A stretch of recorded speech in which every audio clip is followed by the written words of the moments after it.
नमस्कार मित्रांनो, बांधकाम कामगार योजना ही राज्य सरकारची अति महत्त्वाची योजना आहे। परंतु आचारसंहिता लागल्यानंतर ही योजना बाहेरून बंद करण्यात आली होती। तर वेगवेगळी कामगार संघटनेने आंदोलन केलं आणि हे वेबसाईट बाहेरून सुरू करा याची नेहमीच वारंवार विनंती केली होती। तर त्यांच्या आंदोलनाला महत्त्वाचं यश आलं असून आता बांधकाम कामगार योजनेची वेबसाईट ही बाहेरून सुरू करण्यात आली आहे।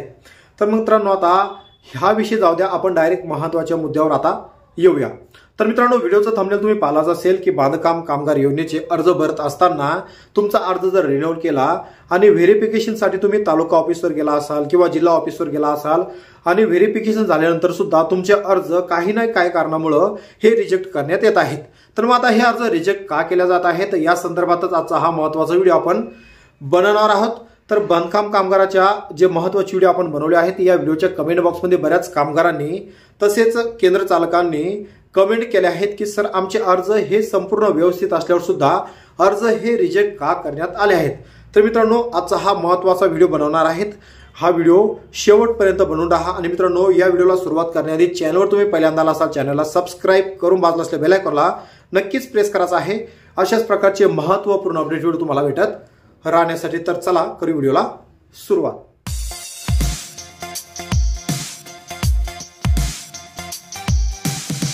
तर मित्रांनो, बांधकाम कामगार योजना ही अति महत्त्वाची योजना आहे। या योजनेमार्फत महाराष्ट्रातील बांधकाम कामगारांना वेगवेगळ्या प्रकारच्या 32 कल्याणकारी योजनेचा लाभ दिला जातो। तर मग आता तुम्हाला या कल्याणकारी योजनेचा लाभ जर घ्यायचा असेल तर तुमची नोंदणी ही ऍक्टिव्ह असणं गरजेचं आहे, म्हणजे तुमचा अर्ज हा मंजूर असणं गरजेचं आहे। जर तुम्हाला कुठल्याही प्रकारचा शैक्षणिक क्लेम असेल, इतर कोणता क्लेम भरायचा असेल तर तुमचा अर्ज हा ऍक्टिव्ह असणं गरजेचं आहे। तर मग आता झालं काय, आचारसंहिता लागल्यापासून जवळपास 70% जे कामगार आहेत या कामगारांचे अर्ज हे इनॅक्टिव्ह आहेत, म्हणजे त्यांना रिन्यू करणं हे गरजेचं आहे। तर त्याचबरोबर आता कामगारांनी सेतू केंद्रावर सुद्धा जाऊन अर्ज ऑनलाईन केले होते, तरी सुद्धा त्यांचे अर्ज हे रिजेक्ट करण्यात आले आहेत।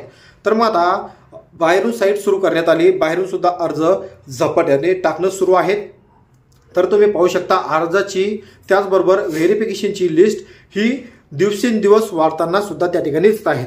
तर मग आता तुम्ही अर्ज ऑनलाईन केला, तुमचा अर्ज रिजेक्ट होऊ नये म्हणून हा व्हिडिओ आहे।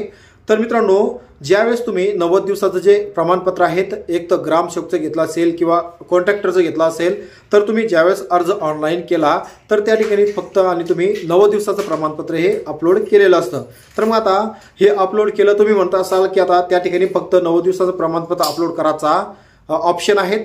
तर मग आता यासोबत अजून कोणतं कागदपत्र अपलोड करायचं, तर तुम्ही जर ग्रामसेवकचा 9 दिवसाचं प्रमाणपत्राचं फॉर्मेट घेतला असेल, तर ग्रामपंचायतमध्ये तुम्ही गेला असाल तर त्या ठिकाणी तुम्हाला टॅक्स पावती त्या फाडावी लागत असेल। जसं की ग्रामपंचायतमध्ये 200 रुपये घेतले असेल, 300 रुपये घेतले असेल किंवा घरपट्टी नळपट्टी असेल, हे कागदपत्र त्या ठिकाणी मागवले जात आहेत। तर मग आता हे अर्ज करत असताना बऱ्याच केंद्र चालकांनी काय केलं की डुप्लिकेट सही शिक्के सुद्धा बनवले आहेत। सही शिक्के बनवल्यामुळे अर्ज ऑनलाईन केले तर ग्रामपंचायतचा त्या ठिकाणी कुठल्याच प्रकारचा सहभाग नसल्यामुळे हे अर्ज त्या ठिकाणी रिजेक्ट केले जात आहेत। तर ग्रामसेवक हा स्थानिक पातळीवरील अधिकारी आहेत, हा अधिकारी या कामगारांना ओळखतो, म्हणून त्यांचं त्या ठिकाणी 90 दिवसाचं प्रमाणपत्र फॉर्मेटवर सही शिक्का हा घेतला जात आहे। तर मग आता तुम्ही अर्ज ऑनलाईन करते वेळेस जे 90 दिवसाचं प्रमाणपत्र असेल, या प्रमाणपत्रासोबत तुम्ही ग्रामपंचायतीची जीही टॅक्स पावती असेल, 200 रुपयाची असेल, 300 रुपये असेल किंवा तुम्ही घरपट्टी नळपट्टी जर भरली असेल, कुठलीही टॅक्स पावती असेल, तर ही टॅक्स पावती आणि जी तुमची बांधकाम पावती असेल किंवा तुम्हाला मिळालेलं जे आयडेंटिटी कार्ड असेल, हे सुद्धा त्या 90 दिवसाच्या फॉर्मेटसोबत तुम्हाला अपलोड करायचं आहे, जेणेकरून तुमचा अर्ज हा रिजेक्ट होणार नाही। त्याचबरोबर मित्रांनो, दुसरा महत्त्वाचा मुद्दा म्हणजे तुम्ही जर कॉन्ट्रॅक्टरचा जर 9 दिवसाचा प्रमाणपत्राचा फॉर्मेट घेतला असेल तर बऱ्याच कामगारांनी त्या ठिकाणी तारखा ह्या चुकीस टाकलेल्या असतात। जवळपास 120 दिवसाचा कामगारांचा त्या ठिकाणी कामाचा कालावधी त्या ठिकाणी भरला पाहिजे। त्याचबरोबर मित्रांनो, आपण हा कालावधी कसा भरवायचा या संदर्भात सुद्धा महत्त्वाचा व्हिडिओ आपल्या YouTube चॅनलवर बनवून ठेवला आहे। तो व्हिडिओ पाहून तुम्ही तुमचा अर्ज ऑनलाईन करू शकता।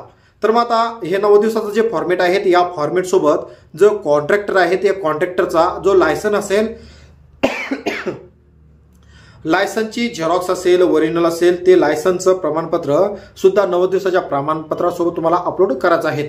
तर मग आता जे कॉन्ट्रॅक्टर असेल या कॉन्ट्रॅक्टरचं जो कालावधी असतो रजिस्ट्रेशनचा, हा कालावधी बऱ्याच कॉन्ट्रॅक्टरचा हा संपलेला असतो, त्यांचं त्या ठिकाणी लायसन हे रिन्यूअल आहे का किंवा नाही हे सुद्धा तुम्हाला पाहण्याचं गरजेचं आहे। तर त्या ठिकाणी त्यांचं जे लायसन असेल हे चालू असेल, ऍक्टिव्ह असेल, तर 9 दिवसाच्या फॉर्मेट सोबत हे लायसन आणि बांधकाम पावती किंवा आयडेंटिटी कार्ड तुम्ही त्या ठिकाणी अपलोड करू शकता।